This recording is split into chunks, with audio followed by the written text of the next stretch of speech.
Buenas tardes, estamos a miércoles 10 de noviembre, sesión 7 del seminario de Filosofía Matemática dedicado este semestre a los teoremas de incompletitud de Gödel.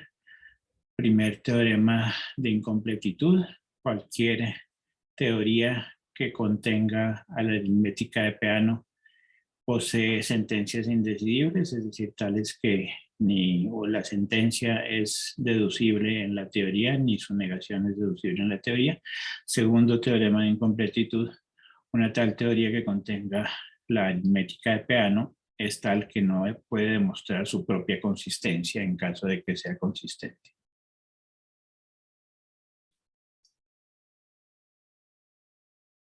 Entonces vamos hoy a entrar en el artículo original de Gödel, en lo que llamamos nuestra parte de análisis del seminario. Ya en las sesiones pasadas mostramos cómo se puede demostrar el teorema de incompletitud de Gödel utilizando algunas herramientas estructurales posteriores.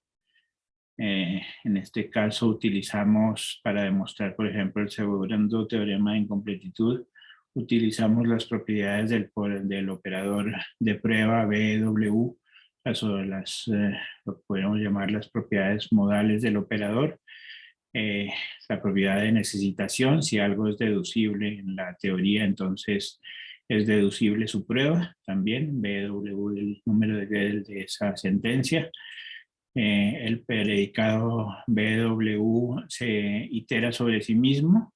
Si algo es necesario, entonces es necesaria su necesidad, y finalmente el predicado de prueba distribuye con respecto a la implicación. Entonces esas propiedades eran suficientes para demostrar el segundo teorema de incompletitud. Eso es una prueba de Bernays de 1936. Por otro lado, también utilicé en el curso de la prueba otras propiedades estructurales posteriores a Gödel, que fueron el teorema de Post la vez pasada. Para demostrar que un conjunto recursivo basta con demostrar que es recursivamente numerable tanto él como su complemento. Y la caracterización de las funciones recursivas por Klein-Lee a través de ciertas propiedades estructurales de clausura. Esas son, digamos, métodos estructurales posteriores a Gödel. Entonces vamos a irnos directamente al artículo original y ver qué tanto de lo que hemos hecho desde el punto de vista sintético moderno, entre comillas, estaba ya en el análisis emergente de Gödel. Veremos que la mayoría de las ideas están ahí, a veces de manera casi idéntica, a veces expresadas de manera bastante distinta, pero también hay cosas faltantes importantes, entre las cuales veremos lo más importante es que el segundo teorema de incompletitud aparece enunciado en el artículo de 1931, pero no demostrado, solo se demuestra 5 o 6 años después con la prueba de Bernays que les presenté aquí hace unas semanas. Entonces vamos a ir directamente a eso. Quiero que miremos entonces con cierta calma el artículo original. Aquí les... sí, díganme. Para acceder a este seminario, ¿la persona tiene que pedirle permiso a su merced o podemos compartir el enlace con algún amigo? Puede compartirlo directamente, no hay problema. Gracias. Entonces, vamos a mirar eso. Acá está, esta es la edición de las obras completas de los Collected Works. Entonces, aquí está para los que manejen alemán, no es mi caso, está el original en alemán, pero está su traducción literal en página opuesta en inglés. Entonces, esa es la que vamos a ir mirando. Entonces, vamos a leer directamente fragmentos del artículo, algunas de las partes más relevantes del artículo. A eso le dedicaremos la primera hora, digamos, a leer fragmentos importantes del texto. Y luego intentaré hacer como resúmenes de esa situación. Entonces ahí está el artículo de 1931 sobre proposiciones formalmente indecidibles de Principia Mathematica y sistemas relacionados, parte 1. Vamos a ver que esa parte 1 es bastante importante más adelante. Entonces ya de entrada también aquí hay algo importante, darse cuenta es que Gödel estaba trabajando directamente con Principia Mathematica más que con el sistema de Peano. El sistema de Peano es un caso particular de axiomas que ya aparecían en Principia Mathematica y que ya aparecían en la teoría de conjuntos. Ahí efectivamente Gödel hace referencia tanto a Principia Mathematica como a la teoría, a los axiomas, sistema axiomático de la teoría de conjuntos Zermelo-Frenkel, desarrollada posteriormente por von Neumann. Entonces, leemos fragmentos principales. Podría conjeturarse que estos axiomas y reglas de inferencia son suficientes para decidir cualquier pregunta matemática que pueda ser expresada en esos sistemas. Era la esperanza del programa de Hilbert, ¿no? El programa de Hilbert era que efectivamente los sistemas que se estaban presentando para los fundamentos de la matemática eran lo suficientemente fuertes como para decidir cualquier problema matemático.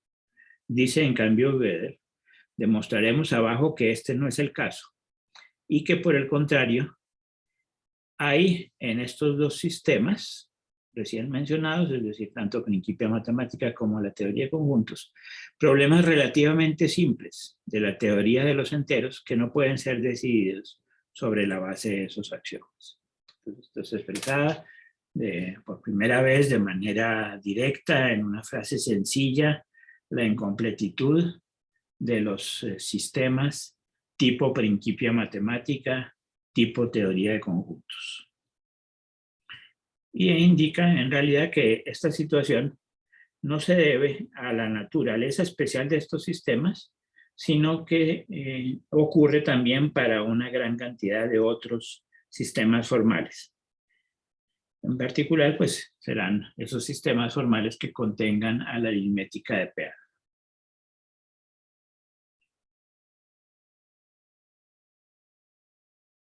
Entonces ahí en la primera página, ya muy rapidito, primer párrafo, enunciado hablado del teorema, primer teorema de incompletitud.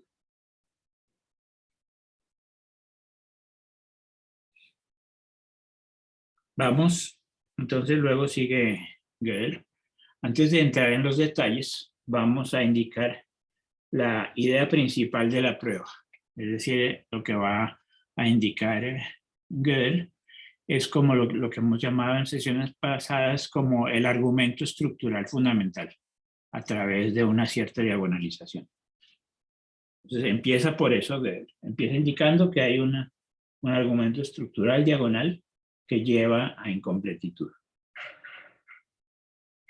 Le damos lo que dice entonces ahí, en este párrafo que voy anotando. Por supuesto, para consideraciones metamatemáticas, no importa qué objetos se escogen como signos primitivos y asignaremos números naturales para este uso. Entonces aquí empieza a indicar que a los símbolos de los sistemas formales le va a asignar números naturales. Pero indica de una manera también un poco más general y más interesante también estructuralmente para después, que puede hacerse con otro tipo de objetos que no tienen que ser necesariamente los números naturales.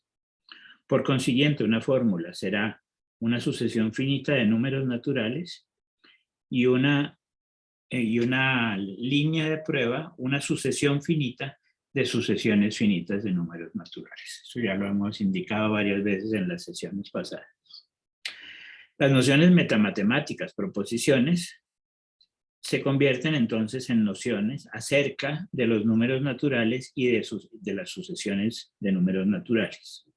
Por lo tanto, pueden ser expresadas por los símbolos del sistema de Principia Mathematica, porque Principia Mathematica pues, es capaz de capturar a los números naturales, pero entonces en realidad esto es capturable por cualquier sistema donde usted pueda representar naturales. En particular, se puede mostrar que las nociones de fórmula, lista de prueba y fórmula demostrable pueden ser definidas en el sistema PM. Es decir, podemos, por ejemplo, encontrar una fórmula f de b de PM con una variable libre b, tal que f de b, interpretada de acuerdo con los términos de PM, diga b es una fórmula demostrable. Y entonces construimos a partir de ahí una proposición indecidible en el sistema PN, es decir, una proposición para la cual ni ella ni su negación son demostrables. ¿Cómo se hace? De la siguiente manera. Es una fórmula de PM con exactamente una variable libre, variable del tipo de los números naturales, se llamará un signo de clase.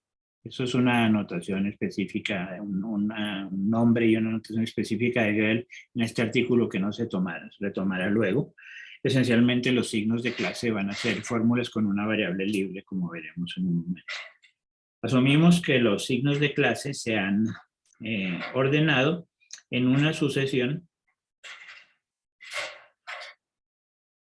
de alguna manera y llamaremos al enésimo signo de clase Rn, observando que la noción de signo de clase como la noción de la relación de orden pueden ser definidas en el sistema PM.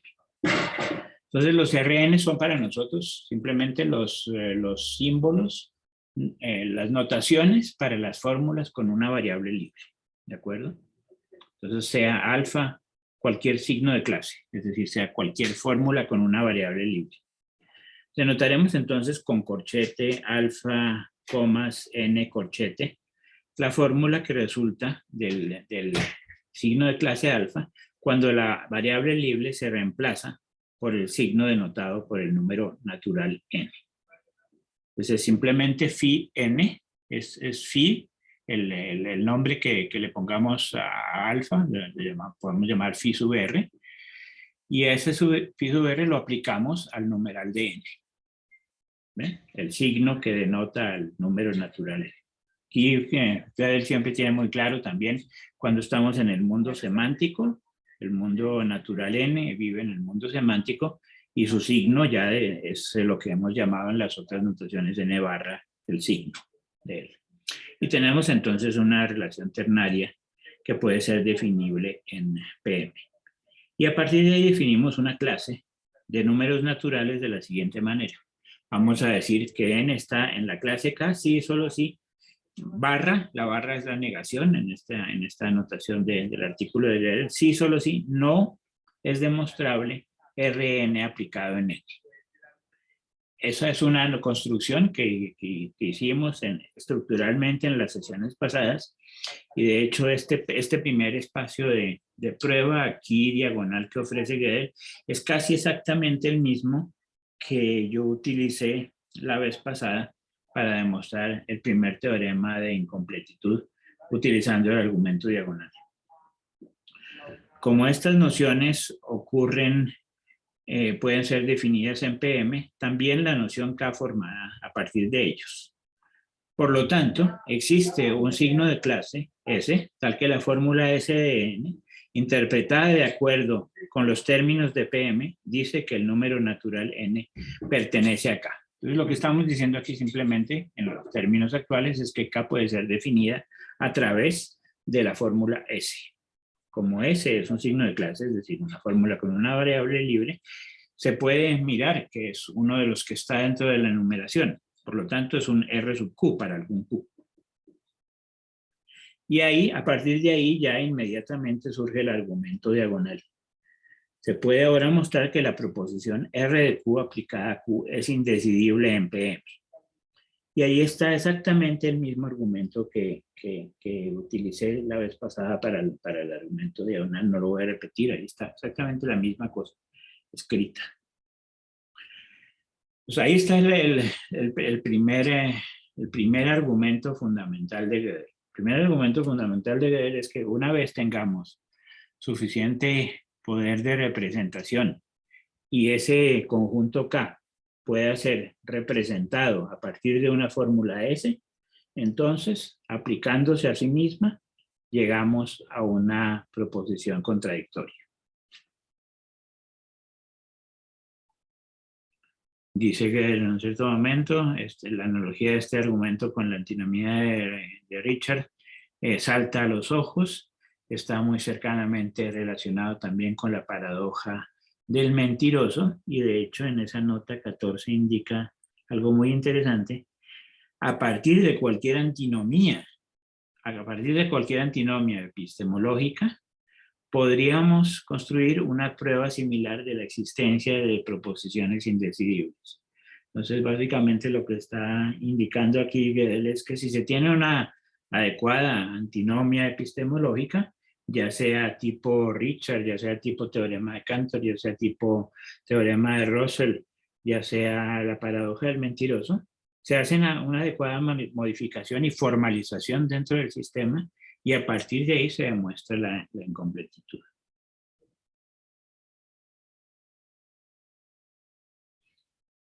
Entonces, termina diciendo que en este primer párrafo estructural, el método de prueba recién explicado puede ser claramente aplicado a cualquier sistema formal que primero, cuando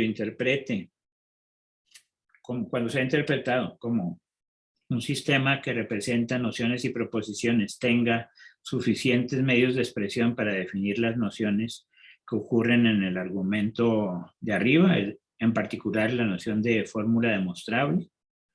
Y segundo, en el cual toda fórmula demostrable sea verdadera en la interpretación, entonces puede hacerse este mismo método de prueba. Y luego indica, entonces aquí tenemos dos etapas en el análisis mismo que hace Gödel de su prueba. Primero, si hay suficiente poder de representación para captar la noción de fórmula demostrable. Y segundo, si las fórmulas demostrables son verdaderas, entonces podemos demostrar el teorema de incompletitud. Lo primero tiene que ver entonces con poder de representación de ciertos conceptos matemáticos, en particular la clave, el corazón, como vimos en la vez pasada, el hecho de que las funciones recursivas, de que la noción de recursividad sea representable dentro de la aritmética de Peano.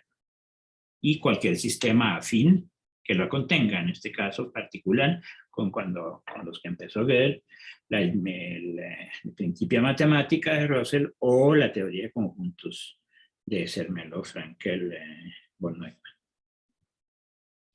Y luego indica este hecho bien interesante, que el propósito de seguir ahora con cuidado la prueba recién presentada con plena precisión, full precision, con plena precisión, consiste, entre otras cosas, en reemplazar la segunda de las asunciones recién mencionadas, es decir, el hecho de que lo verdadero, de lo que lo demostrable sea verdadero, que es entonces una consideración semántica, reemplazar eso por una construcción puramente formal y más débil. Vamos a ver que esta construcción puramente formal y más débil, en el fondo es una construcción intuicionista, y que Gödel está pensando sistemáticamente de un modo intuicionista. Eso va a ir a quedar claro más adelante. Ok. Y a partir de ahí, entonces, dice, de la observación que RQ en Q dice acerca de sí misma que no es demostrable, se sigue inmediatamente que este RQ en Q es verdadera, por lo tanto, RQ en Q es en realidad indemostrable, por lo tanto, indecidible. Por lo tanto, esta proposición, que es indecidible en el sistema PM, puede ser decidida por consideraciones metamatemáticas. El análisis preciso de esta curiosa situación lleva a resultados sorprendentes acerca de la consistencia de los sistemas formales, resultados que discutiremos con más detalle en la sección 4, teorema 11. Esa sección 4, teorema 11, es justamente el segundo teorema de incompletitud, segundo teorema de incompletitud enunciado como algo sorprendente aquí y curioso, sorprendente y curioso. Algo que le llama la atención a Gödel como algo bastante extraño. Volveremos sobre esto con cuidado la próxima vez, cuando miraremos en detalle la emergencia del segundo teorema de incompletitud. Bueno, entonces una vez expresado este enunciado general acerca de la prueba estructural, esta prueba estructural que está aquí indicada y que corresponde al argumento diagonal, vamos a mirar que dentro de la estructura fundamental que propone Gödel para que eso pueda ser llevado a cabo es que aparezca entonces una noción de representabilidad, que haya suficiente poder de expresión en el sistema para expresar la idea de fórmula demostrable. Entonces eso es todo el segundo párrafo del artículo, que es el párrafo más largo de lejos, o sea, la primera sección del artículo, pues en la transcripción moderna son alrededor de 6 páginas, mientras que la segunda es algo bastante más largo, alrededor de 30 páginas. Y tiene que ver entonces con mirar paso por paso con la meticulosidad de Gödel esta construcción de las funciones recursivas. Entonces, acá dice Gödel, entonces procedemos ahora a llevar a cabo con plena precisión la prueba esbozada arriba. Entonces, la prueba esbozada arriba estaba clara en su forma estructural y ahora queremos la plena precisión. Esa plena precisión va a ser el control preciso de lo que puede ser representado dentro de un sistema que del tipo principia matemática o del tipo teoría de conjuntos, que en el fondo vamos a ver cuando lo hace con plena precisión. Basta con que ese sistema contenga una suficiente cantidad de estratos recursivos.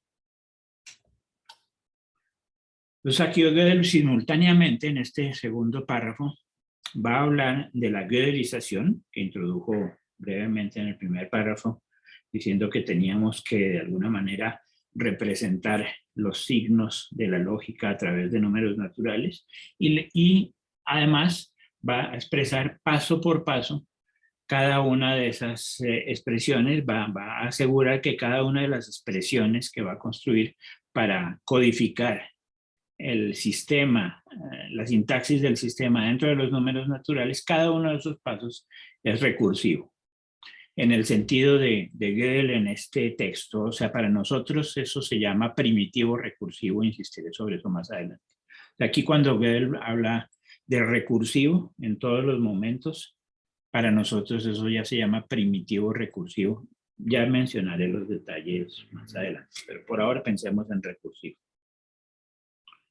Entonces están ahí los signos primitivos del sistema y esos signos primitivos del sistema entonces los va a codificar paso a paso, como ya sabemos cómo se hace. Entonces no voy a insistir mucho sobre eso. Codifica variables, luego codifica funciones, etcétera. Codifica negaciones, disyunciones. Eso es lo que quiere hacer. Sabemos que eso es lo que quiere hacer. Hacia dónde va, quiere formalizar esas expresiones, esas representaciones en los distintos niveles, distintos estratos, variables, relaciones, funciones, etc.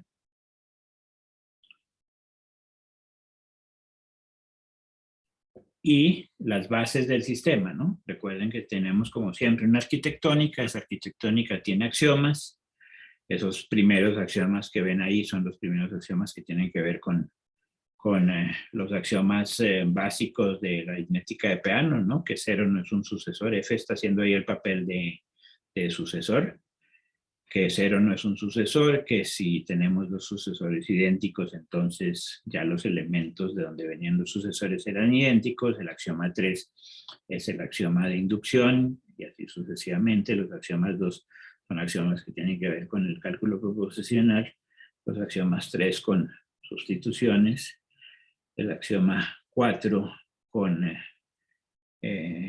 propiedades que tienen que ver con teoría de conjuntos, el axioma de comprensión, el axioma 5, propiedades que tienen que ver con la extensionalidad en teoría de conjuntos. Entonces esos axiomas deben codificarse dentro de la base. Aquí empieza a hacer el inicio arbitrario. Uno puede escoger aquí cualesquiera correspondencias. Escoge las usuales que luego se han adoptado y seguido utilizando a lo largo de las distintas levelizaciones. Va representando los símbolos del lenguaje con verdaderos números dentro de la estructura verdadera de los naturales.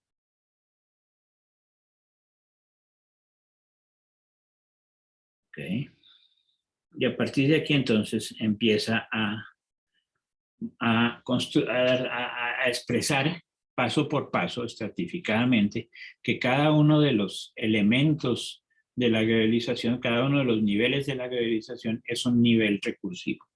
Entonces, introduce aquí al final de esta página la definición fundamental. Una función de números se llama recursiva, definido en términos de otras funciones previas, si tenemos las ecuaciones que ya conocemos bien. Definimos phi en 0 a partir de xi y phi en k más 1 a partir de otras funciones mu y xi. Es exactamente la misma formulación que les introduje hace unas sesiones acerca de la recursión primitiva. Esto es lo que llamamos la recursión primitiva. Pues nosotros ya llamaríamos esto una función de teoría de números recursiva primitiva, si, Aquí la llama recursivo, pues claro, no había por qué introducir todavía la noción de recursivo primitivo. Ya cuando se hace la arquitectónica posterior a Gödel, se da cuenta Kleini y los que siguen después de Gödel, que esto es como un primer paso, una primera estructura dentro de la arquitectónica y que debería llamarse primitiva recursiva porque después vendrán unos recursivos que no son primitivos recursivos. Ya veremos que el mismo Gödel es perfectamente consciente de esa situación.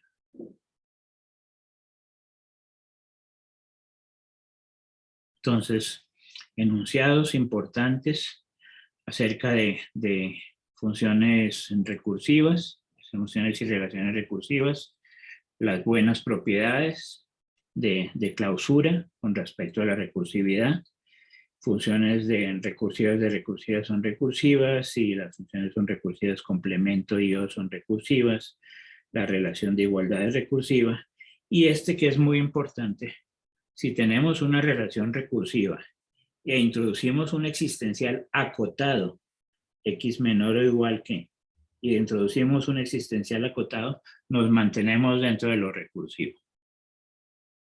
Teorema fundamental. Si el existencial no fuese acotado, esto no necesariamente sería recursivo en el sentido de Gödel, y él mismo lo va a decir en un momento más adelante. Para nosotros, esta frase expresa, el teorema 4 dice que si partimos de primitivas recursivas y tomamos existenciales acotados, nos mantenemos dentro de las primitivas recursivas.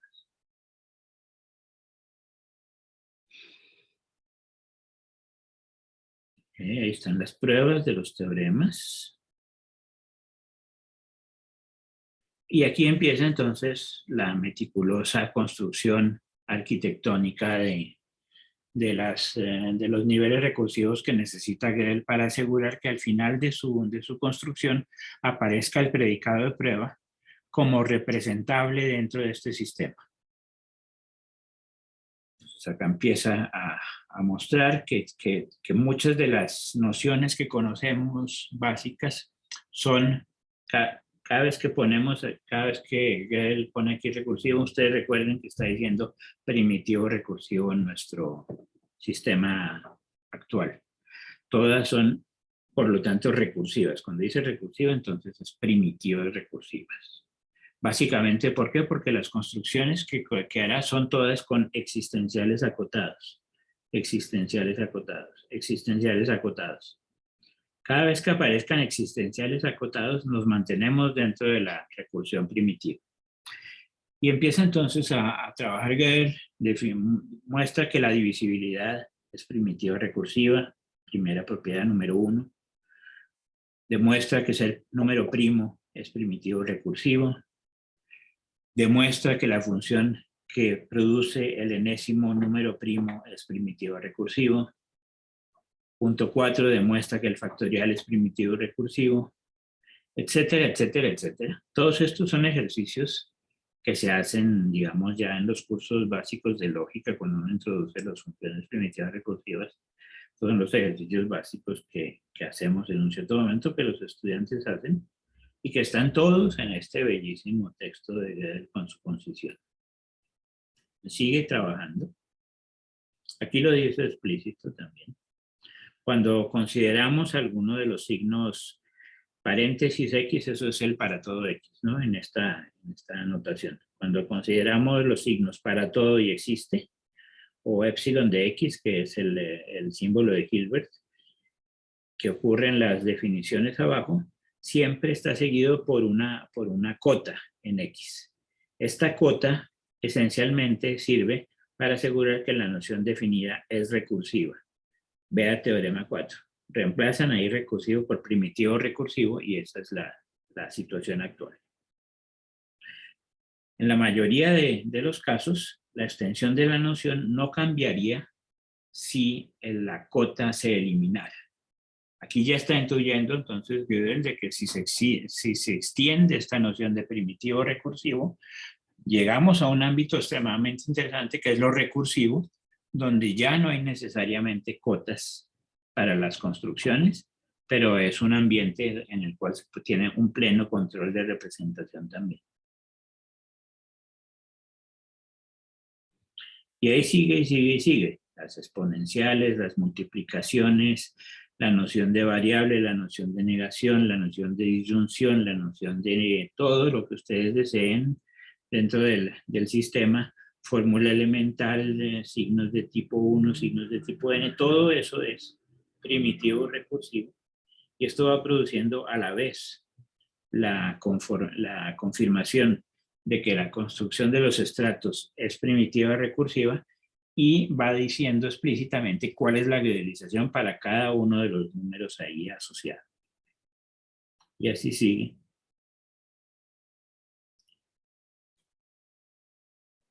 Todo se va acumulando sistemáticamente. Aquí cubre, por ejemplo, los axiomas básicos de la arquitectónica del sistema, hasta que finalmente llega a este punto fundamental, a la noción de prueba. Define en el punto 44 qué es una prueba. Una prueba entonces es una sucesión de fórmulas, tal como las conocemos actualmente, solo que aquí está todo plenamente formalizado, a partir de las cuales salimos de un axioma o llegamos a la fórmula a partir de pasos anteriores utilizando modus ponens. Eso es hacer entonces una lista de prueba o una secuencia de prueba. Luego, ¿qué es una prueba específica? Una prueba específica es darse un número para el cual tenemos una secuencia de prueba, y sobre todo el 46 es el punto muy, muy importante. El punto 46 es para demostrar que algo sea demostrable. Para demostrar que algo sea demostrable, la fórmula que lo expresa es: existe un índice que sirva de prueba para esa fórmula. X va a ser demostrable si hay algún número que nos asegure que tenemos la prueba. Existe Y tal que Y debe en X. Pero ese existe Y no se puede acotar, en principio. No se puede saber dónde está ese Y. No lo podemos decir va a ser menor que tal número. Eso es arbitrario. Va a existir por minimización, por el buen orden, pero el buen orden cubre toda la infinitud de los naturales. Para eso es importante el buen orden. Si solo trabajáramos en fragmentos finitarios o en fragmentos acotados, no necesitamos buen orden, que es todo lo que pasa con lo primitivo recursivo. Pero aquí ya corremos sobre todo el infinito. Aquí nos dice, vamos a tener una prueba si existe un índice en los naturales. ¿Cuál? Ni idea.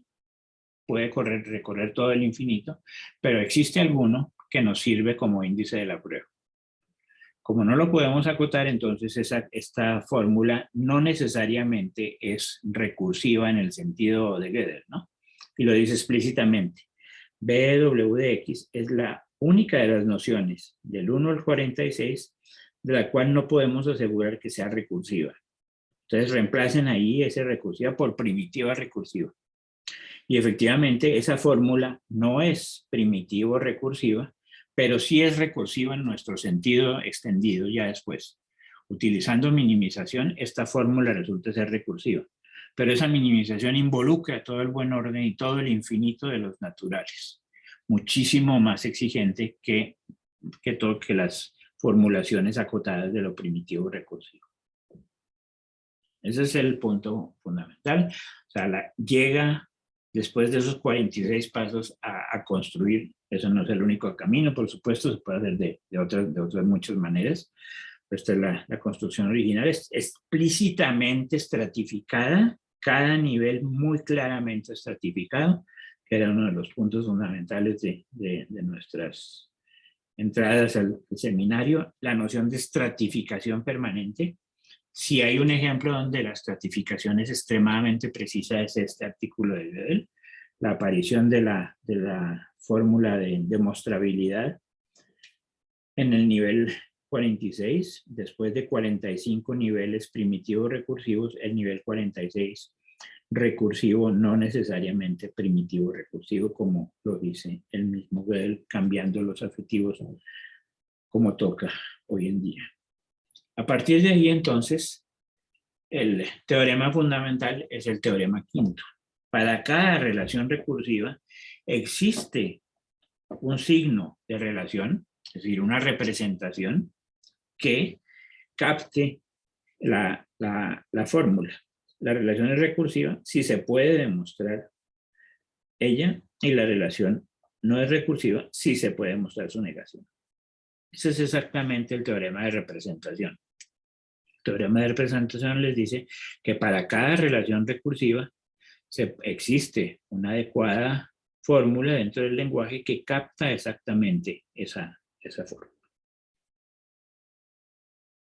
Entonces ahí tenemos en este párrafo los puntos más importantes de esta sección.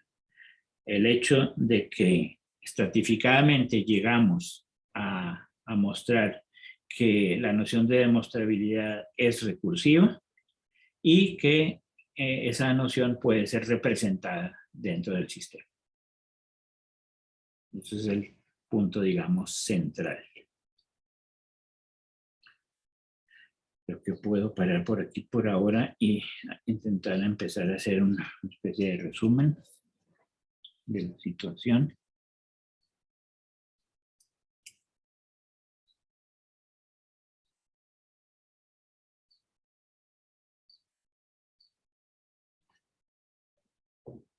Entonces, hoy estamos viendo la sesión 7, estamos viendo el artículo original de Gödel.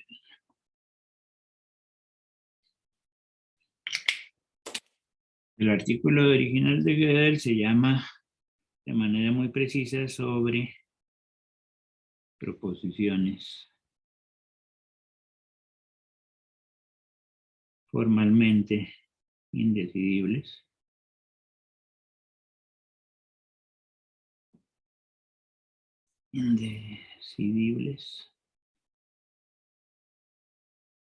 De Principia Mathematica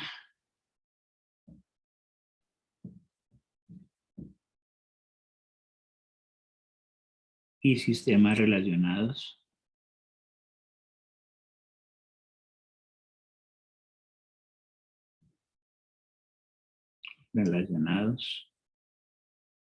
Parte 1. Esa es la traducción explícita del artículo. Entonces todos los términos del artículo son interesantes, pero particularmente para nosotros el énfasis en Principia Mathematica, este es año numerito 1. Entonces aquí hay 4 secciones. 4 secciones básicas en este artículo.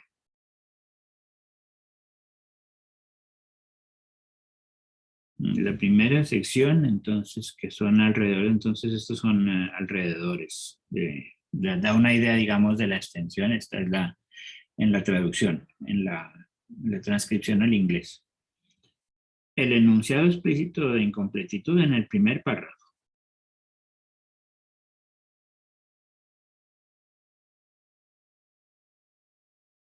Eso debió ser una bomba impresionante, ¿no? El esquema de la idealización.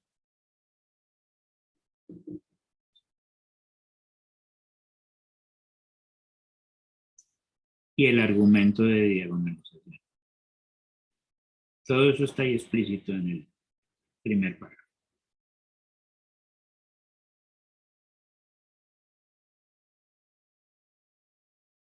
Luego viene entonces la parte técnicamente más fuerte y la más importante en lo que tiene que ver con la herencia futura.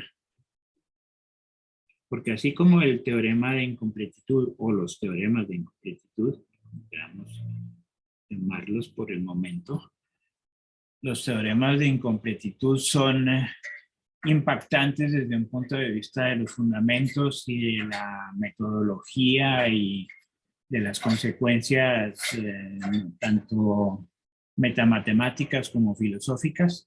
Sus consecuencias matemáticas son muy pocas, como he señalado, y volveré a indicarlo más adelante.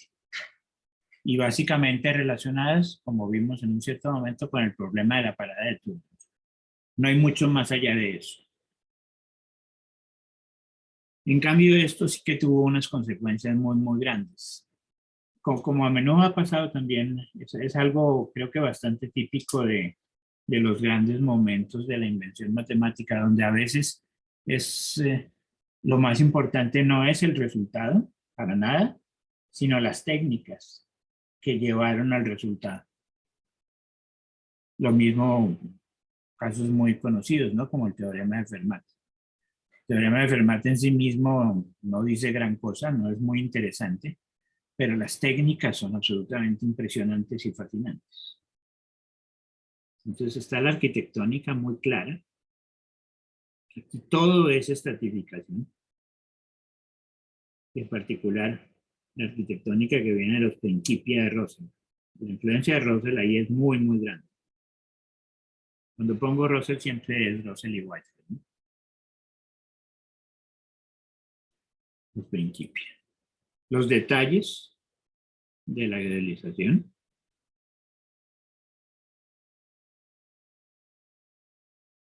Aquí está el argumento general de la idealización y luego están los detalles.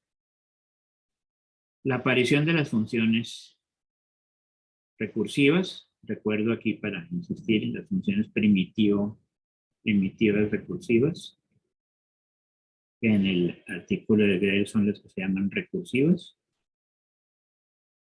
Es una construcción iterada de estratos claros, iterada, estratificada, muy clara.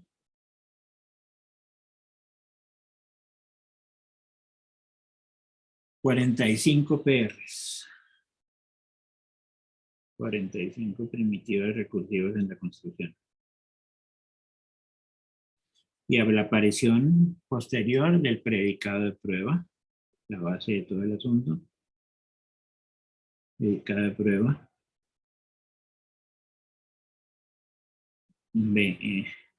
W, que es entonces construido vía el existencial no acotado.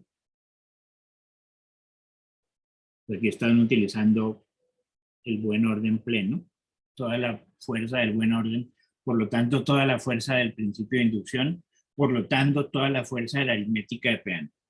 Ahí está la aritmética de Peano. Vía el existencial no acotado, entonces que esta entonces es recursivo, no primitivo recursivo. En nuestros términos actuales. Luego entonces aparece ya la prueba de incompletitud.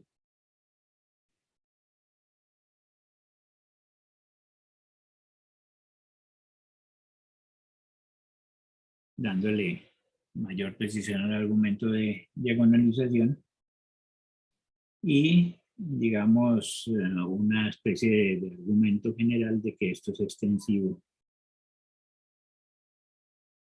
a los sistemas afines, a estos sistemas relacionados, los sistemas afines a Principia. Y cuando dice sistemas relacionados o afines a Principia es que básicamente puedan incorporar esta construcción BW, por lo tanto haya un buen orden, por lo tanto esté la aritmética de Peano por ahí escondida. Eso es lo esencial de ese segundo párrafo. Luego hay un tercer párrafo que me voy a saltar, que no tiene tanto interés para nosotros aquí. 10 páginas donde él habla de recursividad y definibilidad, relaciones entre recursividad y definibilidad.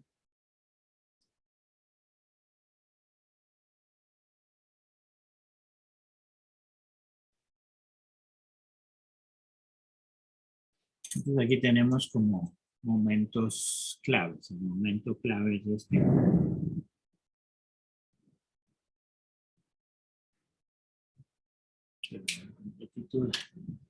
Entonces, esto es esencialmente vía representación, ¿no? Vía representación de las recursivas. Un momento importante. Las recursivas se pueden representar. Y por ahí entonces aparece de manera importante Russell y Wetter. Y entonces aquí simplemente para que tengamos el registro de lo básico que aparece, voy a hacer explícito qué es lo que dice Gödel acerca del predicado de prueba, que es el corazón de todo el asunto.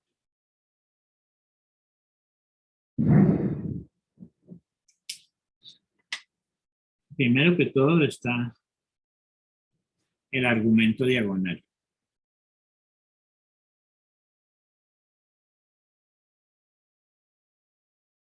El argumento diagonal presentado aquí en este primer párrafo, ¿no? Este argumento de diagonalización lo voy a hacer aquí más explícito. Cojo una lupa sobre este pedacito. Entonces, el argumento diagonal, les pongo aquí el recordatorio para que después puedan encontrar las páginas exactas. Página 149, esto es en la página de las transcripciones que les pongo posteriormente en los folders. ¿Cuál es el argumento? Entonces, el argumento diagonal es el siguiente. Explícitamente en Gödel voy a utilizar sus mismas notaciones. Considere K el conjunto de los naturales, tales que no valga BW en Rn de n, recordando simplemente que este R de n es la enésima fórmula con una variable libre.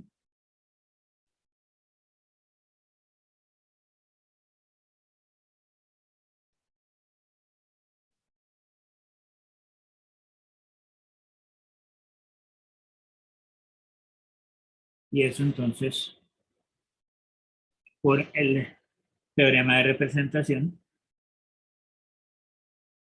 se escribe como los n tales que vale RQ de n para algún Q.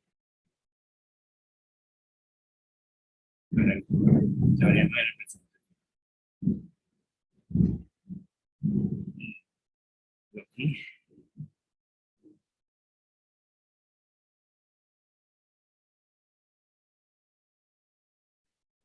¿Qué pasa entonces con este conjunto? Miramos específicamente qué pasa ahí en el índice Q. Entonces, afirmación RQ en Q resulta ser indefinible. Inducible.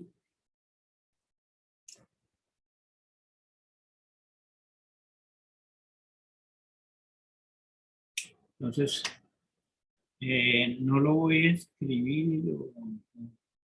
Bueno, a ver, escribámoslo para que les quede todo más completo, pero básicamente de qué depende eso. De que si se supusiera de alguna manera decidible, demostrable, se puede llegar a contradicciones. Por ejemplo, si tuviésemos que valen BW de RQ en Q, vamos a llegar a una contradicción. Si pensáramos que fuese demostrable, entonces eso es cierto en la estructura de los naturales.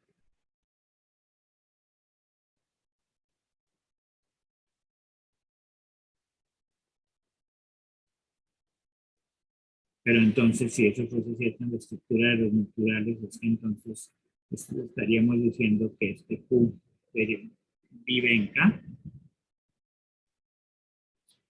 Q vive en K. Pero si Q vive en K, es que no vale de W de Q en Q y tenemos una contradicción. Por lo tanto, RQ en Q no es demostrable. También, y lo mismo sucede con su negación. También sucede que BW en la negación de RQ en Q tampoco es demostrable. ¿Por qué? Porque si fuese demostrable, entonces en los naturales valdría esto, pero si vale esto, vale no RQ en Q, pero en la semántica valer no RQ en Q es que no valga RQ en Q. Entonces tendríamos esta situación. Pero entonces, si no valiera esto, es que no sucedería esta frase para Q. Entonces Q no estaría en K. Pero si nuestro Q no está en K, entonces es que se demuestra, si no vale esta proposición, por lo tanto se demuestra BW en RQ de Q. Y tendríamos por un lado que se demuestra no RQ en Q y por otro lado RQ en Q. Por lo tanto, el sistema sería contradictorio. Y asumimos que eso no es cierto porque la aritmética de Peano o el sistema donde estemos funcionando se asume como consistente, ya sea principio en matemática, ya sea la teoría de conjuntos, ya sea la aritmética de Peano. Cada uno de esos se asume como consistente. Ese es el argumento diagonal tal como lo expresa Gödel directamente. La única cosa que cambia es el símbolo de validez. Pero de hecho, es exactamente lo mismo que aparece en Gödel. Y luego está la construcción recursiva. Tal vez sería bueno que aquí lo indicara explícitamente. Entonces, que este argumento que acabo de escribir es esencialmente el mismo. Esencialmente el mismo argumento que presentamos estructuralmente en las sesiones anteriores, explícitamente en el tablero 6.1. Tablero 6.1 de ese.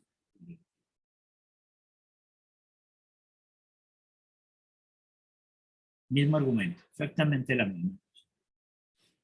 En cambio, y aquí pues por eso puse este argumento, en cambio la construcción recursiva sí que es esencialmente distinta a la que yo presenté. La construcción recursiva que aparece entonces en la página 171, donde aparecía BW a partir de las 45 fórmulas anteriores, se hace a través de una estratificación explícita.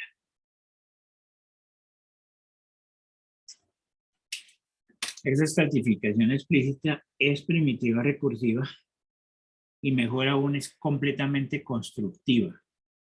Es decir, es completamente intuicionista.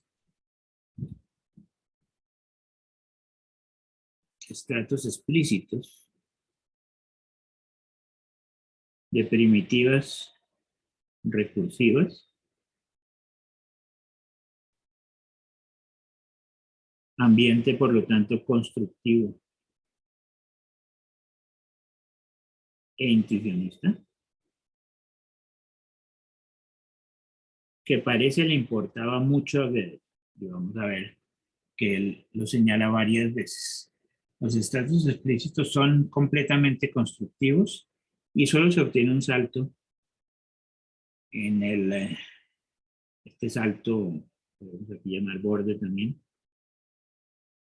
Este salto se pasa a un estrato recursivo con la fórmula 46.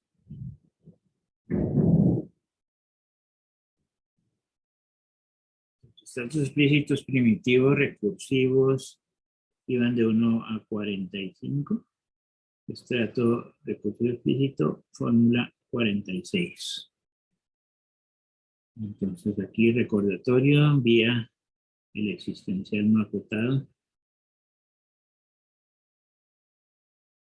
que ese ya no es intuicionista.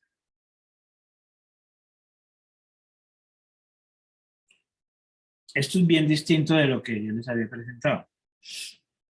En la prueba que yo había hecho era vía propiedades estructurales de la clase de las funciones recursivas. En particular, dos teoremas existenciales fuertes, que eran el teorema de Post y la caracterización de Kleini de las funciones recursivas, lo que hicimos la vez pasada. Mientras que aquí Gödel es explícitamente constructivo en todas las etapas. La diferencia, el resultado final estructural, la clave es que este de acá sea recursivo, por lo tanto representable en la aritmética de Peano. Pero aquí lo hace explícitamente de manera intuicionista. Mientras que yo lo hice de manera no intuicionista, yo lo hice de manera clásica utilizando teoremas estructurales fuertes. Y hay una diferencia bien importante e interesante que nos va a ir dirigiendo hacia esta línea intuicionista que va a ser esencial para Gödel. Ojo. Entonces, en el artículo original de Gödel,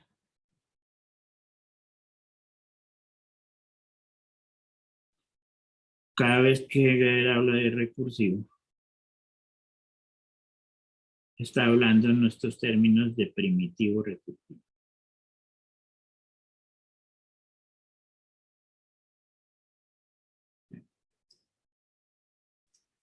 Entonces, estos son, digamos, los puntos esenciales básicos de la construcción diagonal, estructural, esencialmente el mismo argumento, y la construcción explícita esencialmente distinta. Tal vez lo pongo aquí explícito para determinar. Esencialmente distinta al argumento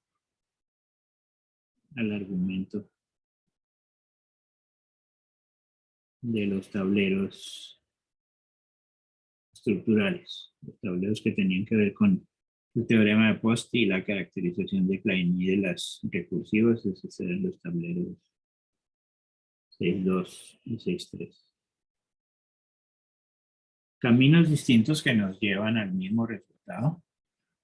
El interés grandísimo de la construcción de Gödel es que es intuicionista, cosa que no se veía para nada clara en teoremas estructurales fuertes como el teorema de Post. Bueno, sigamos entonces. Espero un resumen para recordar las primeras secciones del artículo de Gödel. Sigamos mirándolo. Entonces me voy a saltar la sección 3. Salto la sección 3,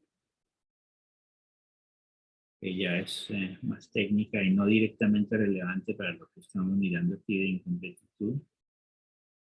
Y pasamos a la última sección, a la sección 4. Sección 4. Los resultados de la sección 2 tienen tienen una consecuencia sorprendente en lo que concierne la prueba de consistencia del sistema P y sus extensiones. Sigue Gödel con este adjetivo bastante interesante, sorprendente. Varias veces está él mismo sorprendido. ¿Y por qué es eso? Vamos a verlo la próxima vez. Ya lo he anunciado a lo largo del seminario, pero lo vamos a ver ya la próxima vez explícitamente, mirando los cuadernos originales de Gödel que llevaron a su prueba y mirando la correspondencia de Gödel con von Neumann. Es sorprendente porque el mismo Gödel se sorprendió de esa consecuencia, no la tenía pensada en primera instancia. Es von Neumann el que le hace caer en cuenta y seguramente por eso aparece este sorprendente varias veces. Pues acá está ese teorema 11, es lo que llamamos el segundo teorema de incompletitud. Tomamos un sistema recursivo y consistente de fórmulas. La sentencia que dice que K es consistente no es demostrable en K. En particular, la consistencia de P no es demostrable en P, suponiendo que P sea consistente. Siempre está esa hipótesis de que Principia Matemática es consistente o que la teoría de conjuntos es consistente o que la aritmética de Peano es consistente, son las bases de los argumentos. Si no fueran consistentes, cualquier cosa se podría decir. Y en particular, pues tendríamos todos los sistemas que ustedes quisieran tener al tiempo. Si no fuera consistente, tendríamos a la vez completitud e incompletitud, etcétera. No tendría ningún chiste lo que se está expresando aquí. Entonces, eso siempre parte de esa especie de asunción teológica de que los sistemas con los cuales estamos trabajando son consistentes. Y es realmente una asunción teológica o matemáticamente armada a través de distintas torres, porque el mismo teorema, el segundo teorema de incompletitud, dice que no se puede demostrar con sus propios medios. La consistencia de la teoría de conjuntos no se puede demostrar con sus propios medios. Hay que suponerla con medios superiores. La manera más natural es pensar que la construcción que uno hace con los cardinales infinitos usuales se puede extender. Entonces se puede llegar a un gran cardinal.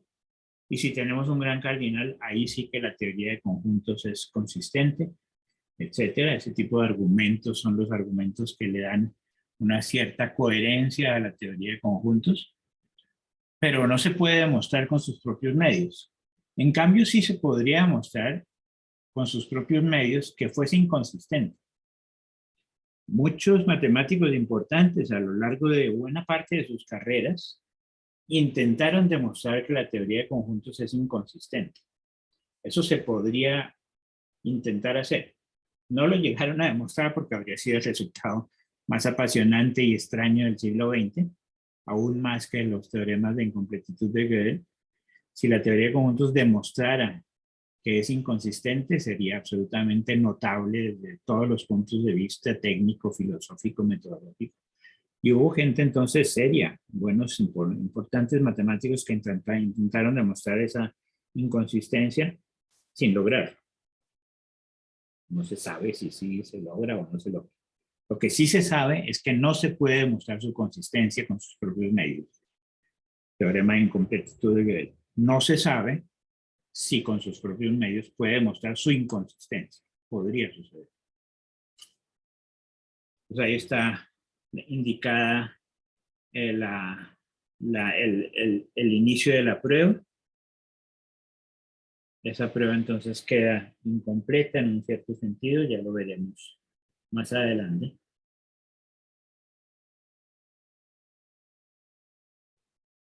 Pero quiero hacer caer en cuenta este argumento importante de Gödel, que esta prueba también es constructiva, según Gödel. El segundo teorema de incompletitud también es constructivo. Nos permite derivar realmente una contradicción de K una vez que se tenga una demostración de W a partir de K. W es una manera de expresar la inconsistencia. La prueba completa del teorema 11 se sigue palabra por palabra para cualquier sistema axiomático de la teoría de conjuntos y por lo tanto de la matemática clásica. Ese es un argumento interesante, que también la prueba del segundo teorema de incompletitud es constructiva, es decir, intencionista. Y otro resultado, otro argumento muy, muy importante, ahí sí para la metodología y para la filosofía. Si muchos lectores de Gödel hubiesen leído este pequeño párrafo, se habrían ahorrado realmente ríos de tinta y libros innecesarios. Dice Gödel, deseo anotar expresamente que el teorema 11, es decir, el segundo teorema de incompletitud, ¿no? Y sus resultados correspondientes para sistemas axiomáticos de la teoría de conjuntos no contradicen el punto de vista formalista de Hilbert. Muchas veces se ha contado, mal contado, que los teoremas de incompletitud de Gödel acaban con el programa de Hilbert. Eso es una de esas típicas vulgarizaciones que no funcionan para nada, que no dejan entender qué es lo que estaba pasando. Volveré sobre esto varias veces después, entonces no insisto sobre ello ahorita. Pero el mismo Gödel lo dice explícitamente. ¿Por qué? Porque este punto de vista solo supone la existencia de una prueba de consistencia en la que solamente los medios finitarios de prueba son usados, pero puede perfectamente concebirse que existan medios de prueba que no pueden ser expresados en el formalismo de P o de cualquier teoría de conjuntos. Entonces, Gödel está diciendo explícitamente aquí, explícitamente, de manera muy, muy fuerte, mis resultados no contradicen el programa de Hilbert. Lo que dicen es que los sistemas usuales de prueba finitaria aseguran incompletitud, pero podría perfectamente suceder, dice Gödel, podríamos perfectamente imaginar otros métodos de prueba finitarios que no puedan ser expresados en el formalismo de principio de aritmética o de la aritmética de Peano. Dicho de otra manera también, los axiomas de la aritmética de Peano o de principio de matemática o de la teoría de conjuntos tal vez no son lo suficientemente finos para captar nuestras intuiciones finitarias. Tal vez hay muchísimo más. Tal vez hay unos fantasmas. Hay unos fantasmas finitarios importantes que los axiomas usuales de prueba no han captado. Entonces, lo que dice esto explícitamente es que los axiomas usuales de prueba no son suficientes para captar nuestras intuiciones finitarias, pero eso solo muestra que esos sistemas son esencialmente inadecuados para captar esta intuición finitaria profunda. Entonces hay una intuición finitaria profunda sobre la cual volveremos y que varias veces vuelve sobre ella de manera importante, que debería extenderse con nuevos sistemas axiomáticos. Y en esos nuevos sistemas axiomáticos ya no funcionaría esta prueba de incompletitud. Habría otros fenómenos interesantes, pero no funcionaría esto. Este primer párrafo es muy, muy importante para la filosofía de las matemáticas, para muchas de los que no entendieron y no eran pequeñas personas, eran grandísimos filósofos o grandísimos matemáticos que simplemente no captaron esta finura en la cual estaba trabajando Gödel. Veremos más adelante las mismas recepciones sorprendentes de este resultado en Wittgenstein, en Russell o en el mismo Whitehead, que podría haber entendido bien los teoremas de Gödel. No entendieron qué estaba haciendo Gödel y sobre todo no entendieron este párrafo, o no lo leyeron probablemente nunca, no lo leyeron probablemente nunca. Yo creo que poca gente leyó directamente el artículo de Gödel y muchos leyeron sus vulgarizaciones posteriores. Pero este párrafo es muy, muy explícito. Hay una intuición finitaria que no es captada por estos sistemas de prueba. Entonces hay que extender esa intuición finitaria. Y eso es entonces el renacimiento del programa de Hilbert.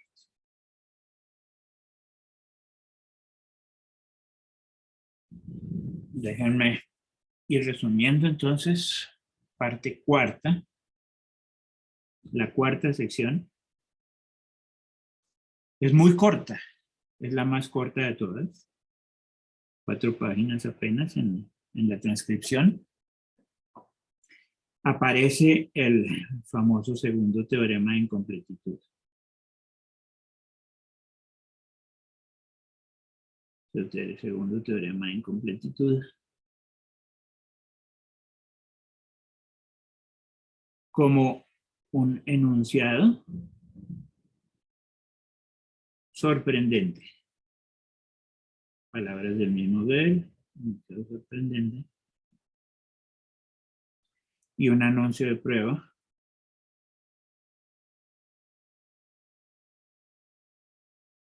que está esbozado ahí, pero no enteramente realizado. Entonces no realizado por Gödel. Porque esencialmente eso también tenía sus intríngulis.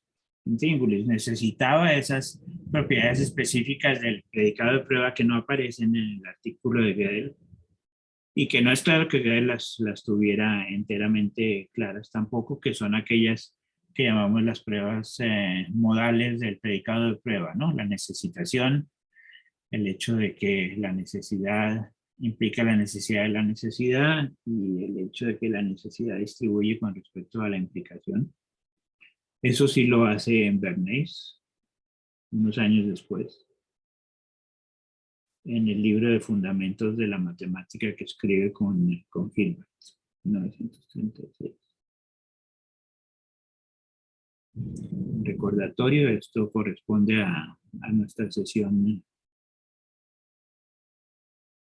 3, el tablero 3.3. Ahí está explícita la prueba. Pero eso no es de Gödel, sino de Bernays. Entonces, anuncio de prueba. Ese anuncio de prueba es lo que llama en las notas un artículo parte 2. Ese nunca se dio. Y eso explica este número 1 que está ahí arriba. Gödel en un cierto momento pensó que iba a escribir una continuación de este artículo, por eso lo llamó parte 1 en las últimas pruebas. Y en una nota a pie de página dice que escribir en algún momento el artículo 2 para demostrar este segundo teorema de incompletitud. Eso nunca sucede. Básicamente porque también entonces Gödel toma otros caminos muy importantes de trabajo, como la prueba de consistencia del axioma de elección y la hipótesis del continuo, a la cual le dedica varios de los años importantes después de 1931. Entonces, esto es 1931.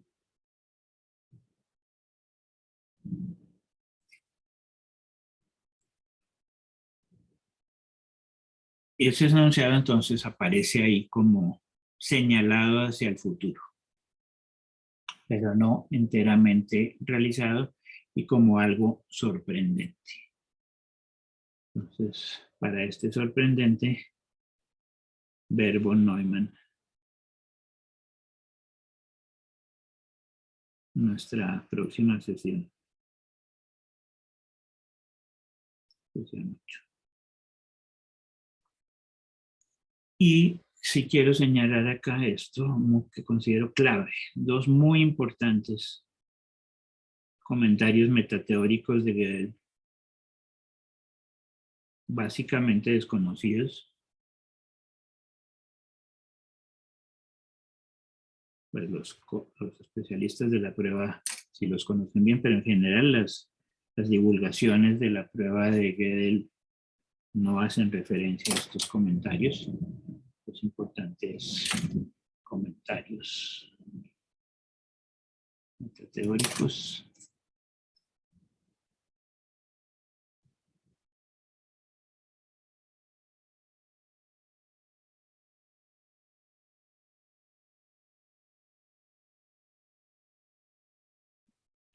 del mismo Gödel. Entonces, el primero es que las pruebas son inobjetables desde un punto de vista constructivo.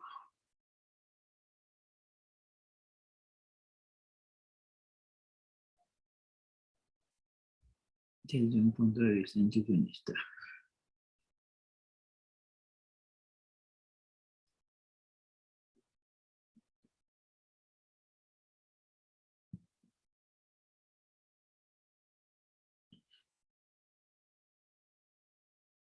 Entonces ahí aparece su guiño explícito ahora, que era clave para Gödel. Y segundo, que las pruebas no contradicen para nada el programa de Hilbert.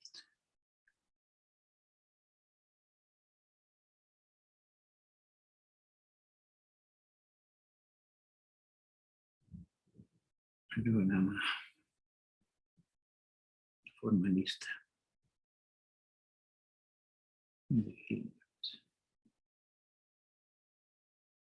De aquí aparecen los otros dos del triángulo, ¿no? Nuestro triángulo en el cual hemos insistido varias veces. Si alguien conoció los intríngulos de esta tríada, Russell, Brouwer, Hilbert, ese fue Gödel. Explícitamente, si la aritmética de Peano no es suficiente para completitud,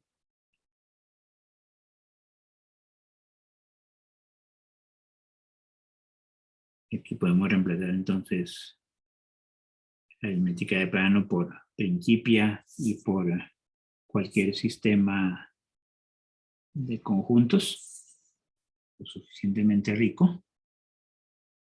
Pueden imaginarse, en cambio, pueden, y en realidad este pueden es un deben imaginarse otros métodos finitistas para llegar a la completitud.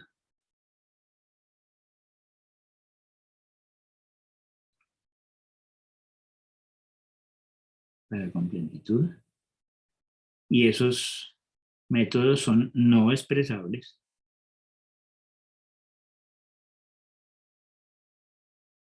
en, pongamos, principio de matemática y sistemas relacionados.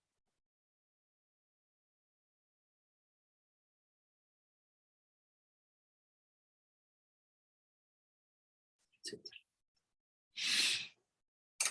Esto es muy importante. Esto es muy, muy Gödel. Otros métodos finitistas. Nuestra intuición es sorprendentemente potente y no puede restringirse ni a la aritmética de Peano, ni a la teoría de conjuntos, ni al principio de matemática. Hay una dinámica realmente matemática. Entonces esto nos lleva al último tablero. Hay realmente una dinámica matemática, una evolución de los conceptos matemáticos. Si Gödel hubiese conocido a Peirce, habría sido muy interesante porque Peirce dice cosas muy similares en un cierto momento. Para Peirce la cosa era aún más violenta. No solamente hay una dinámica matemática, sino que hay una dinámica universal en la cual las leyes del universo evolucionan. Las leyes del universo no están fijas. Las leyes del universo van evolucionando. Entonces, esa evolución restringida aquí a la conceptualidad matemática es como una especie de espiral, la cual tenemos una evolución creciente de nuestra intuición, que en un cierto momento se atrofia. Yo diría que está en este momento un poco atrofiada después de las enormes intuiciones que tuvo Cantor para captar el infinito. Pregunta, ¿ha habido otras grandes intuiciones después? Es posible que haya habido otras grandes intuiciones después, tipo Grothendieck y cosas de ese estilo. Pero en general nuestra intuición tiende a estar bastante atrofiada y hay distintos cortes históricos. A lo largo de la evolución tenemos como una línea de la historia y tenemos falencias o obstrucciones de la intuición.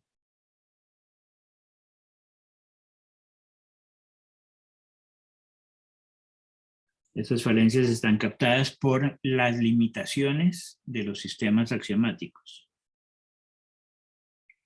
Las limitantes de los sistemas axiomáticos.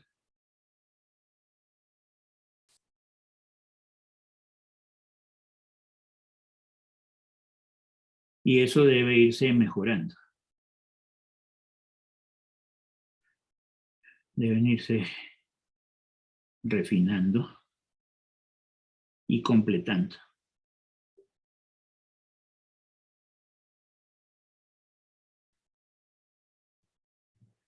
Entonces, en esta visión de Deliano, no solamente el programa de Hilbert no muere, sino que está más vivo que nunca. Recordamos la frase que nos había traído a colación en su momento Alex. Wir müssen wissen. Wir werden wissen. Es decir, debemos conocer.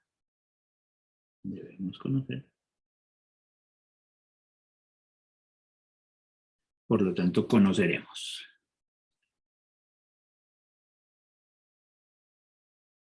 El ideal hilbertiano. Ese ideal hilbertiano sigue siendo muy gödeliano. La intuición debe irse refinando y completando.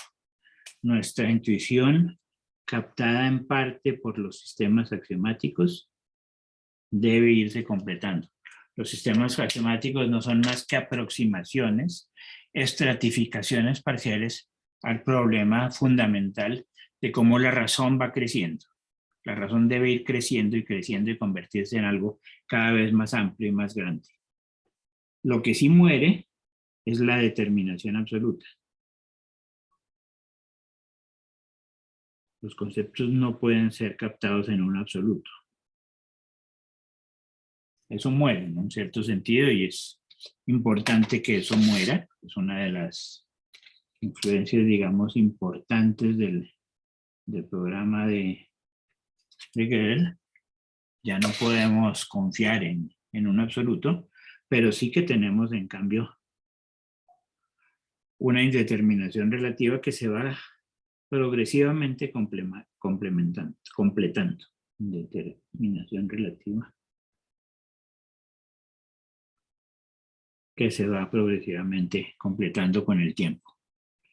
Y los momentos 1, 2 y 3 son como típicos de una progresiva concreción, podríamos llamarlo una progresiva concreción, tanto intuitiva como axiomática. Las dos cosas deben ir juntas.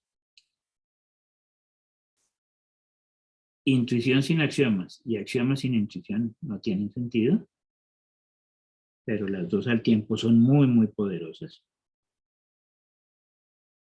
en las cuales tenemos en nuestras palabras la corrazón y la razón.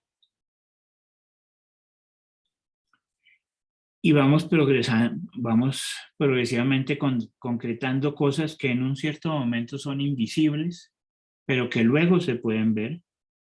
Cosas que aquí son invisibles, pero que luego se pueden ver. Los distintos momentos de aparición, eso se llaman fantasmas. La teoría de los fantasmas no es un juego tonto.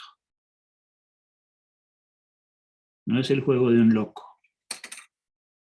Es la labor del probablemente lógico más importante de todos los tiempos, para ir captando la riqueza del pensamiento matemático en el progresivo crecimiento de nuestra intuición y de nuestros axiomas a través de torres, torres y torres y torres, que van progresivamente dándole sentido al programa de Hilbert.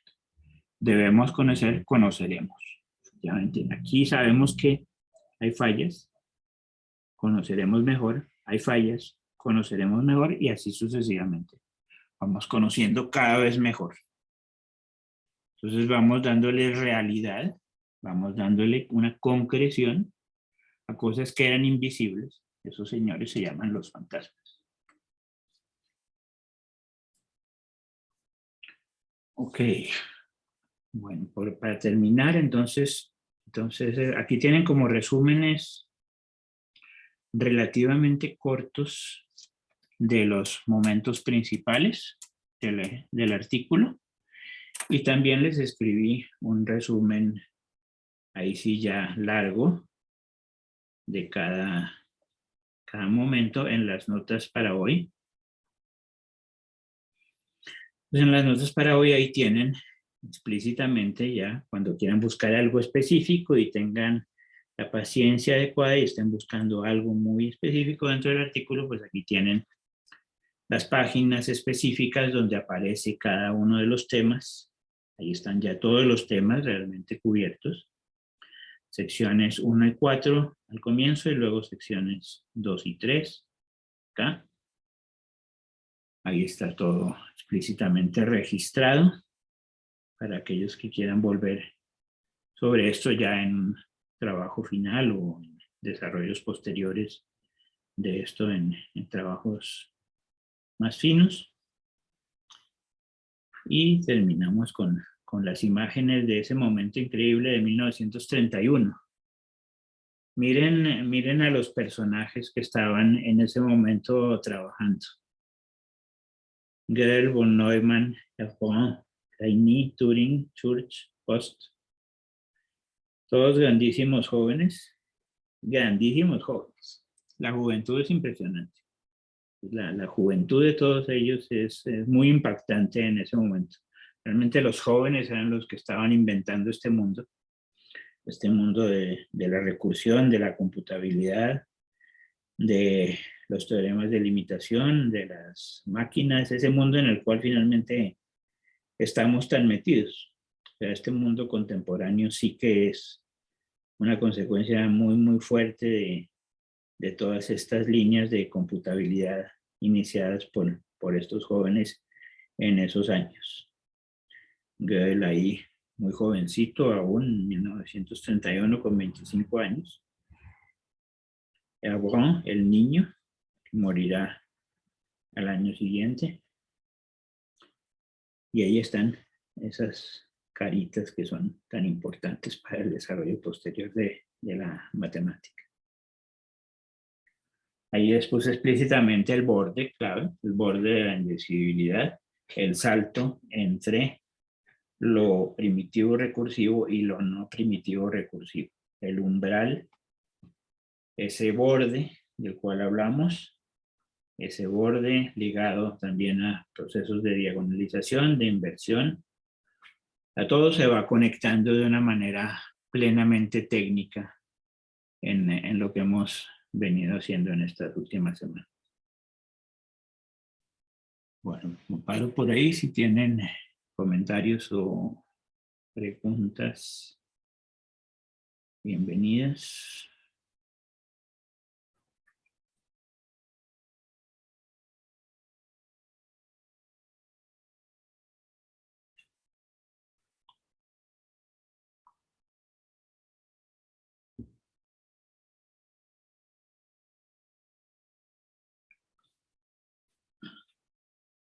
Alex, por favor, siga. Sí, buenas tardes, Fernando. Hola, Alex. Una pregunta, bueno, es que no fue, esa sección precisamente no la discutió, pero es que cuando cuando colocó la página donde empieza la sección 4 del artículo de Gödel, me llamó la atención una nota de pie de página que hay ahí, que es la nota 61.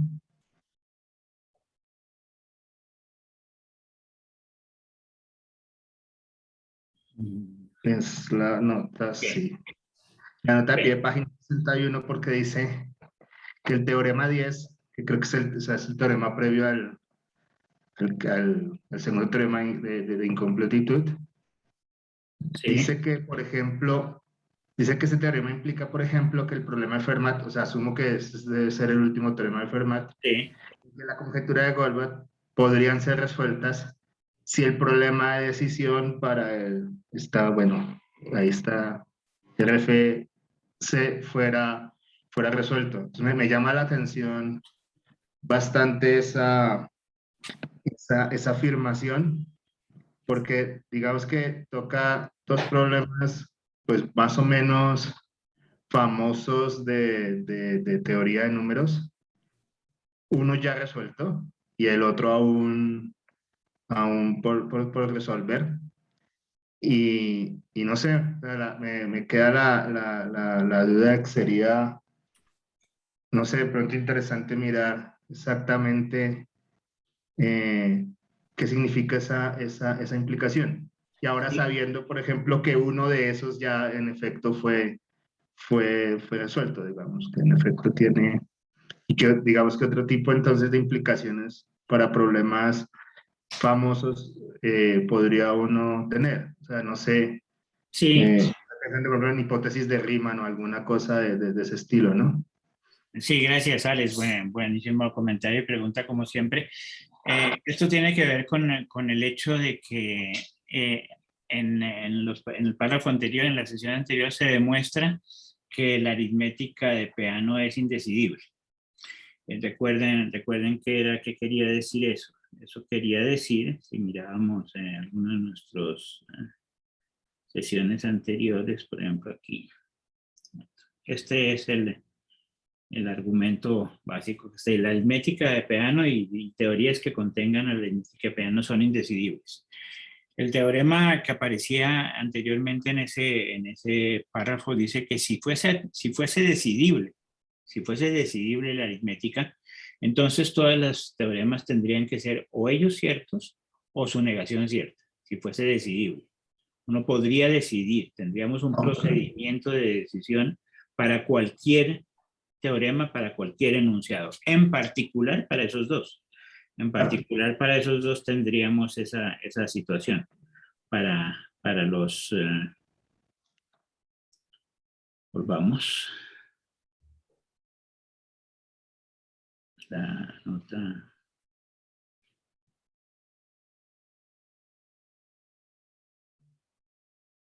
Nota 61. Si por alguna razón tuviésemos decidibilidad para el sistema, entonces el problema de Fermat o el problema de Goldbach podrían ser resueltos, si el problema de la decisión pudiese ser resuelto. Pero entonces, justamente el problema de la decisión no puede ser resuelto. Es uno de los teoremas de limitación. El problema de la decisión no puede ser resuelto. Eso es un teorema de la indecidibilidad de la aritmética. No puede ser resuelto, por lo tanto, no podemos asegurar si el problema de Fermat o el problema de Goldbach van a ser resueltos, o la hipótesis de Riemann, o etcétera, cualquiera. Si tuviésemos un procedimiento de decisión, ya, se acabó. Pero justamente como no hay procedimiento de decisión, no podemos saber nada sobre Fermat, sobre Goldbach, sobre Riemann. Pero, digamos, podría suceder que, bueno, ya no Fermat, pero Goldbach o Riemann fueran equivalentes al problema de decisión, o sea, es decir, Eso sí, exacto. Eso sí podría suceder, no lo sabemos efectivamente. Okay. No sabemos si el problema de Goldbach es esencialmente equivalente al problema de la parada, que es equivalente al problema de la indecidibilidad de la aritmética. No sabemos eso, si ese tipo de situaciones prácticas no se saben. Como les comentaré más adelante, hay una buena cantidad de problemas, de sentencias y problemas de la matemática que se sabe son equivalentes al problema de la parada. Entre esos no está Goldbach ni Riemann, por el momento. Y una pregunta más respecto a eso y con relación a lo último digamos, de la intuición y de que digamos, los sistemas axiomáticos que tenemos pueden ser no completos. Podría suceder, o sea, el hecho de que, por ejemplo, estas conjeturas, Goldbach o Riemann, etcétera, digamos, impliquen ciertos resultados con profundidad.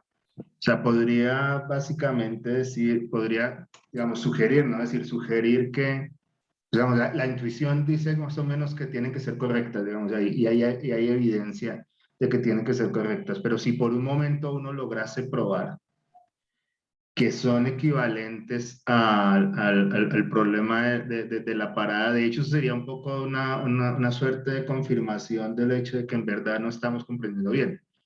Porque, o sea, que no tenemos todas las herramientas para comprender bien. Porque, porque hay una evidencia, digamos, empírica en términos de otros resultados y de importancia dentro de las matemáticas que jala para que los resultados tendrían que ser ciertos. Es decir, que podría decidirlo en algún lugar.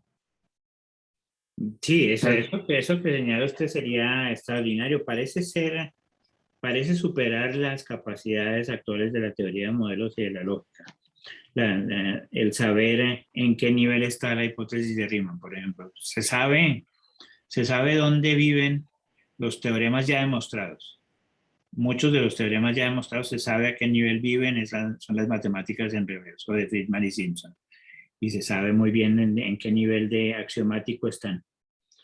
Pero para teoremas no demostrados como la hipótesis de Riemann o Goldbach o tantas otras conjeturas abiertas, no parece haber en este momento suficiente finura en teoría de modelos o teoría de la prueba para llegar a ese tipo de resultados. Sería un camino increíble, obviamente.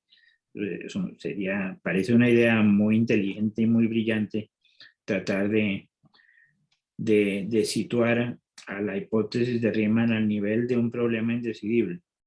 Pero por el momento, por lo que he leído, estudiado, o lo que se sabe por ahí, no parece que hubiera las herramientas para llegar a ese tipo de situaciones.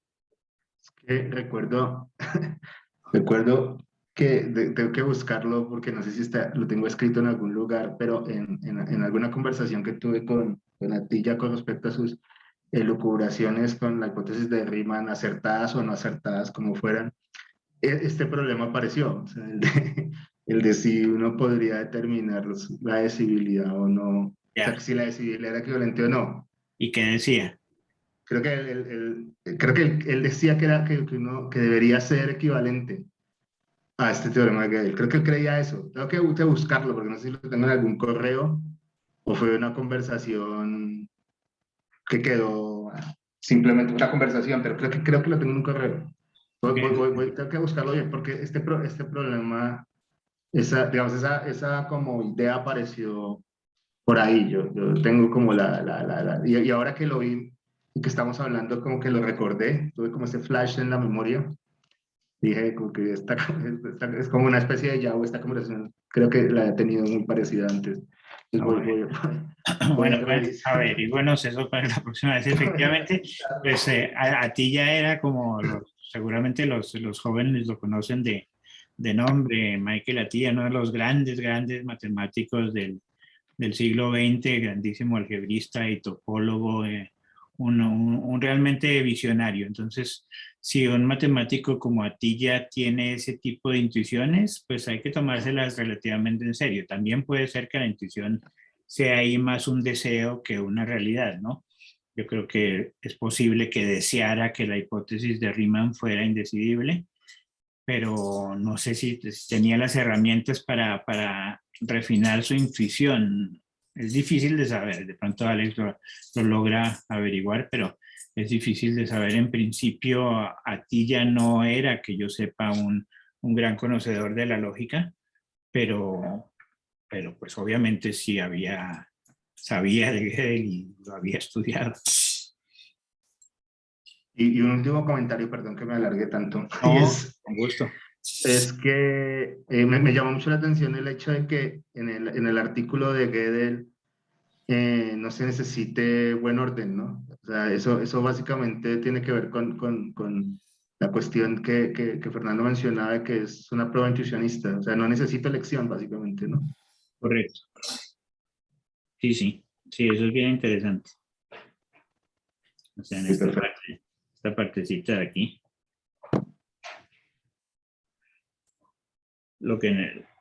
Todo lo que funciona con el primitivo recursivo, en ese momento no necesitas buen orden, hasta allá, hasta la 45.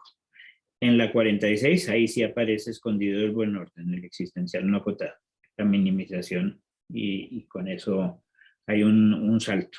Pero todo lo anterior funcionaba de manera completamente primitiva, recursiva, sin necesidad de buen orden.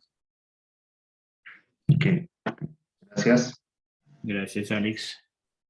¿Otras preguntas o comentarios?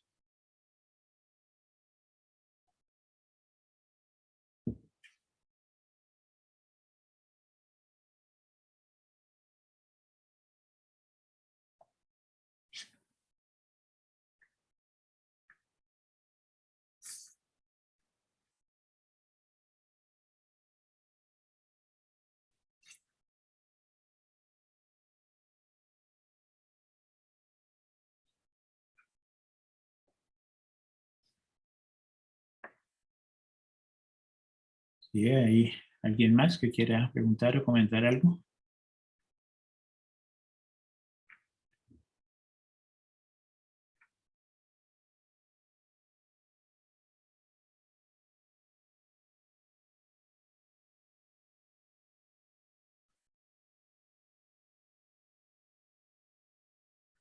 Bueno, si no es más, entonces les voy a dejar en los respectivos folders el artículo de Gödel para que lo recorran también por su cuenta y en un cierto momento cuando estén enseñando funciones recursivas puedan ponerle a sus alumnos como ejercicio las 45 líneas de Gödel, que son muy bonitas de hacer con calma cuando se esté dictando un curso de lógica.